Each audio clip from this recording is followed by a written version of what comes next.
घमासान का आह्वान हमारे नेता पारस बाबू भी कर चुके हैं। हमारी भी तैयारी है, मजबूत तैयारी है, 243 सीट पे तैयारी है। जितनी बड़ी ताकत है, उस ताकत के बिना बिहार में 2025 में कोई भी सरकार नहीं बनने वाली है। हमारा मुख्य मुद्दा होगा दलित सम्मान का, दलित गौरव का, दलित अस्मिता का, दलित सुरक्षा का। उस समय राजनीति में इन लोग का कहीं दूर दूर तक कोई नाम लेवा नहीं था। उस समय भारतीय जनता पार्टी थी भी नहीं, भारतीय जनता पार्टी बनी भी नहीं थी। 1969 में संयुक्त सोशलिस्ट पार्टी से एमएलए हुए रामविलास पासवान जी अलौली से। आप वहां अप्रोच पथ बनाओ, वहां सारा व्यवस्था करो और हमारे देवता, हमारे कुल देवता, हमारे ईश्वर बाबा वीर शिरोमणि चौहरमल का भी आदमकद प्रतिमा पटना में लगाने का काम ये एनडीए की सरकार करे, यह हमारी मांग है। नमस्कार, आप है न्यूज़ फॉर नेशन में आपके साथ अभिजय सिंह। 2025 बिहार विधानसभा चुनाव काफी नजदीक है। ऐसे में बिहार की सियासत है वो काफी गर्माती हुई दिख रही है। एनडीए हो या महागठबंधन हो, जहां महागठबंधन में बैठक का दौर देखने को मिल रहा है तो वहीं एनडीए में तकरार देखने को मिल रहा है केंद्रीय मंत्री चिराग पासवान को लेकर। और जिस तरह से चुनावी साल है, ऐसे में तैयारी भी कर रहे हैं। हमारे साथ बात करने के लिए राष्ट्रीय लोक जनशक्ति पार्टी के राष्ट्रीय प्रवक्ता सरवन अग्रवाल जी, हम उनसे बात करेंगे। चुनावी साल है, तैयारी कर रहे हैं तमाम राजनीतिक पार्टियां, घमासान है एनडीए महागठबंधन दोनों में, कैसे देख रहे हैं, किस लग रहा है? नहीं, देखिए चुनाव है तो घमासान तो होगा ही। जब दो धारा, दो विचारधारा, दो गठबंधन टकराएगा तो घमासान तो होगा ही। चुनाव है, हर 5 साल में लोकतंत्र में चुनाव होता है और निश्चित रूप से घमासान, युद्ध का बिगुल, घमासान का आह्वान हमारे नेता पारस बाबू भी कर चुके हैं। हमारी भी तैयारी है, मजबूत तैयारी है, 243 सीट पे तैयारी है। लोकतंत्र में सबको अधिकार है, जनतंत्र में, डेमोक्रेसी में तैयारी करने का, चुनाव लड़ने का सबको अधिकार है, जो भी आए। लेकिन हमारी तैयारी जो है पूरी पुरजोर तैयारी है, दमदार तैयारी है। अभी पानी पिला देंगे, ना को चना चबा देंगे, ऐसी तैयारी है कि हमारे बिना समर्थन के, हमारे बिना जितनी बड़ी ताकत है, उस ताकत के बिना बिहार में 2025 में कोई भी सरकार नहीं बनने वाली, ये देख लीजिएगा। आप बोल रहे हैं 2025 में हमारे दम के बिना सरकार नहीं बनेगी, लेकिन आप लोग अभी तक स्पष्ट नहीं गठबंधन किए हैं। बैठक का दौर महागठबंधन में दिख रहा है। एनडीए से तो आप लोग अलग हो ही गए हैं, इसका ऐलान भी कर दिए हैं। तो राष्ट्रीय लोक जनशक्ति पार्टी के क्या मुद्दे रहेंगे, चुनावी मुद्दे, कि जिसको बीच में जाएंगे और उनके आपके विचारधारा को कोई गठबंधन एक्सेप्ट करेंगे? क्या मुद्दे हैं? पहला तो मुद्दा होगा हमारा बिहार का जो विकास, जो बिहार के जो बुनियादी जो विकास होने चाहिए, जो पलायन आज तक बिहार में रुका नहीं। 20 साल से, मतलब 2-3 साल छोड़ दीजिए, जब नीतीश कुमार जी महागठबंधन के साथ चले गए 2015 में, फिर उसके बाद 20 के बाद, तो 17-18 साल से, 16-17 साल से एनडीए की सरकार है। और एक ही व्यक्ति, चाहे कोई भी गठबंधन हो, लेकिन नीतीश कुमार जी ही, केवल मांझी जी का साल भर का छोड़ दीजिए तो 19 साल से नीतीश कुमार जी ही बिहार के मुख्यमंत्री हैं। और उन्होंने कहा था कि पलायन रोकेंगे, लेकिन आज तक पलायन नहीं रुका। बड़ी संख्या में यह जो प्रदेश है हमारा, मजदूरों का प्रदेश बना के रख दिया है, मजदूर सप्लाई का प्रदेश बना के रख दिया है। तो हम पलायन रोकेंगे। एक भी उद्योग, सबसे बड़ा है पलायन का, सबसे पलायन क्यों होता है? जब हमारे यहाँ रोजगार नहीं है, धंधा नहीं है, उद्योग नहीं है, कल कारखाने नहीं है, तो निश्चित रूप से पलायन होगा। लेकिन इसलिए राष्ट्रीय लोक जनशक्ति पार्टी का सबसे बड़ा मुद्दा होगा कि बिहार में ही बिहार के युवाओं को, बिहार के लोगों को, बिहार की जनता को यहाँ ही रोजगार मिले, यहाँ ही बड़े पैमाने में फैक्ट्री लगे, उद्योग का जाल लगे। आज तक जितने भी चीनी मिल बंद पड़े हैं, एक भी चीनी मिल या एनडीए की सरकार, ये तो मुद्दा है ही। तो ये तमाम राजनीतिक पार्टियां कहते हैं कि पलायन रोके, इस तरह के हमारे मुद्दे होंगे। लेकिन मेन मुद्दा राष्ट्रीय लोक जनशक्ति पार्टी का क्या होगा? जिस तरह से अपने नेता की भारत रत्न देने की मांग है। हमारा मुख्य मुद्दा होगा दलित सम्मान का, दलित गौरव का, दलित अस्मिता का, दलित सुरक्षा का। अब देख लीजिए, भारत रत्न यदि केंद्र की एनडीए सरकार आदरणीय नरेंद्र मोदी जी के नेतृत्व में किसी को भी दे, हमारा विरोध नहीं है इस पर। नानाजी देशमुख जी को दिया नरेंद्र मोदी जी ने, भारत रत्न एनडीए सरकार ने। पंडित मदन मोहन मालवीय जी को भारत रत्न दिया नरेंद्र मोदी जी के नेतृत्व में एनडीए की सरकार ने। पीवी नरसिम्हा राव जी को नरेंद्र मोदी जी के नेतृत्व में भारत रत्न मिला, हमारा कोई विरोध नहीं है।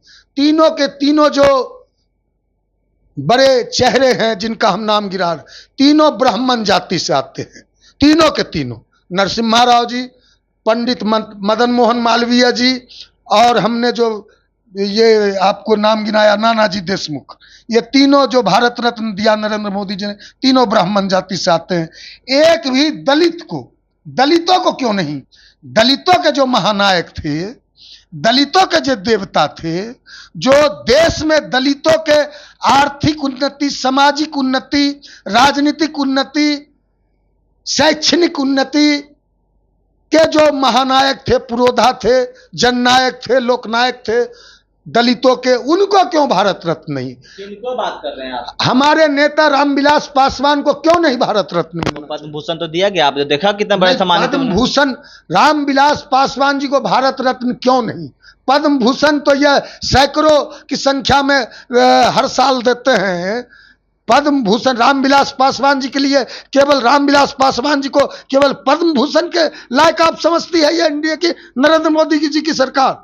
सबसे ज्यादा बिहार में, यदि सबसे आजादी के बाद देश में बिहार में रिकॉर्ड है, 9 बार किसी के नाम, यह रिकॉर्ड का किसी का नाम है, उस व्यक्ति का नाम श्री रामविलास पासवान है, जिन्होंने 9 बार, 8 बार हाजीपुर से और 1991 में रोसड़ा से 9 बार लोकसभा के सदस्य रहे, 2 बार राज्यसभा के सदस्य रहे, 1 बार 1969 में जब नीतीश कुमार जी का अता पता नहीं था, नरेंद्र मोदी जी का अता पता नहीं था, इन लोग राजनीति में जन्म भी नहीं लिए होंगे, उस समय राजनीति में इन लोग का कहीं दूर दूर तक कोई नाम लेवा नहीं था। उस समय भारतीय जनता पार्टी थी भी नहीं, भारतीय जनता पार्टी बनी भी नहीं थी। 1969 में संयुक्त सोशलिस्ट पार्टी से एमएलए हुए रामविलास पासवान जी अलौली से, और 6 प्रधानमंत्री, देश के 6 प्रधानमंत्री, आदरणीय विश्वनाथ प्रताप सिंह, आदरणीय एचडी देवेगौड़ा,